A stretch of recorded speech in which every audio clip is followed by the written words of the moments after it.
কারণে আমাদের তেলের মূল্য এবং তেলের প্রাপ্যতা দুটোই কিন্তু অনিশ্চিতের দিকে।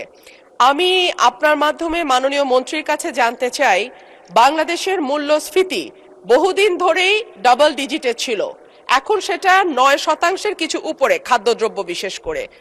এই মূল্যস্ফীতি নিয়ন্ত্রণে আমাদের মাননীয় মন্ত্রী কোনো পদক্ষেপ নেবেন কিনা এবং নিলে সেটি কি? ধন্যবাদ মাননীয় স্পিকার। ধন্যবাদ মাননীয় সদস্য। মাননীয় মন্ত্রী। ধন্যবাদ মাননীয় স্পিকার, এবং আপনার মাধ্যমে প্রশ্ন করতে সদস্যকেও ধন্যবাদ। প্রথম কথা হলো, আমাদের জ্বালানি মন্ত্রী আগ্রহ নিয়ে তাকিয়ে আছেন আমার দিকে। প্রথম কথা হলো, মূল্যস্ফীতিটা সেইভাবে বৃদ্ধি পাবে না কেন এটা একটু বোঝা দরকার। সারা পৃথিবীতে জ্বালানি তেলের মূল্য যে অনুপাতে, যে রেশিওতে বৃদ্ধি পেয়েছে, তার তুলনায় বাংলাদেশের যে মূল্য বৃদ্ধি হয়েছে সেটা নিতান্তই মডেস্ট। আপনি আমেরিকায় স্টেট টু স্টেট ভেরি করে তাদের নিজস্ব ট্যাক্সের কারণে। এই যুদ্ধ শুরু হওয়ার আগে অনেক স্টেটে $2.80 70 ছিল পার গ্যালন, মানে 4.5 লিটার। সেটি $5 ছাড়িয়ে গিয়েছে বিভিন্ন স্টেটে। এবং আপনি আশেপাশের যে কোনো দেশ অথবা বাংলাদেশের সাথে কম্পেয়ারেবল যে কোনো ইকোনমির তুলনা যদি করেন, তাহলে তুলনামূলকভাবে জ্বালানি পেট্রোলিয়াম পণ্যের মূল্য প্রত্যেকটা দেশে অনেক বৃদ্ধি পেয়েছে। এবং অনেকগুলি দেশে জ্বালানি মূল্য বৃদ্ধির এই প্রক্রিয়াটি অটোমেটেড, মানে এটা স্বয়ংক্রিয়ভাবে ট্রিগার হয়, এটার জন্য সরকারের আলাদা কোনো পদক্ষেপ নিতে হয় না।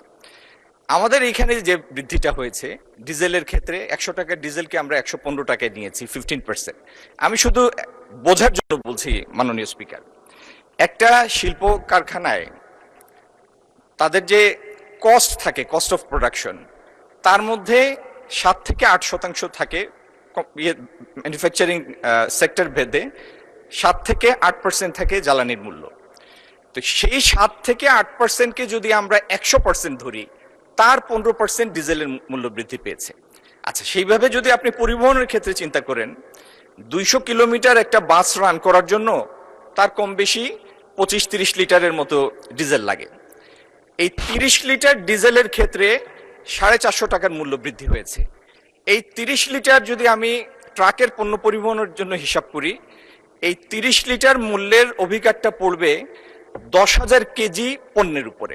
তার মানে এমনি শুনলেই যেটা মনে হয় যে জ্বালানির মূল্য বৃদ্ধি পেয়েছে, কিন্তু আমরা যদি পরিবাহিত পণ্যের ইউনিটের ভিত্তিতে হিসাব করি, তাহলে সেই বৃদ্ধিটা ওরকম মূল্যস্ফীতির জন্য ওইরকম মানে মূল্যস্ফীতির ঘটানোর মতো উদ্দীপক কিছু না, ওরকম কোনো এলিমেন্ট না।